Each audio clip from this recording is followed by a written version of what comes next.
Le bois est la seule source d'énergie domestique pour 99% des foyers au Tchad. À ce jour, seulement 2% de la population a accès à l'électricité. Donc le bois ou le charbon sont notamment utilisés pour la cuisine, le repassage. Et aujourd'hui, le Tchad est confronté à un problème majeur, qui est la déforestation. En 2008, le gouvernement a pris conscience de la gravité du problème et a interdit officiellement l'utilisation du charbon de bois, plongeant le pays dans une grave crise énergétique. La population n'a eu d'autre choix que de se tourner vers le bois brut, qui brûle moins bien et qui en fin de compte ne résout rien, puisque le taux de coupe est bien supérieur au taux de reboisement. Pour lutter contre la déforestation et cette crise énergétique, Envodev a travaillé sur la conception d'un nouveau combustible domestique, la briquette de biomasse organique. Envodev propose une alternative, une réelle innovation, celle d'utiliser la paille de riz à la place du bois pour produire du charbon. Aujourd'hui, les Tchadiens détruisent la paille de riz et s'en débarrassent. La solution serait de la récupérer pour la carboniser. La briquette est composée de paille de riz carbonisée et de farine de manioc qui constitue le lien nécessaire. Une fois pressée et séchée, la briquette est dure comme du charbon de bois. Elle peut être utilisée pour la cuisine, pour faire chauffer de l'eau pour le linge, la préparation du café et du thé, et s'utilise dans les fers à repasser.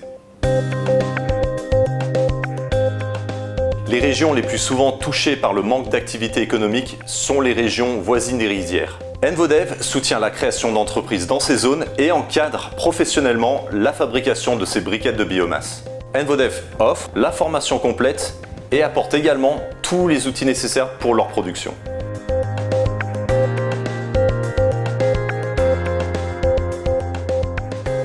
Les latrines traditionnelles sont l'une des premières causes des épidémies de diarrhée qui tuent un enfant sur 5 avant l'âge de 5 ans. Elles sont aussi responsables des épidémies de fièvre typhoïde, du choléra, de la diphtérie ou de la dysenterie.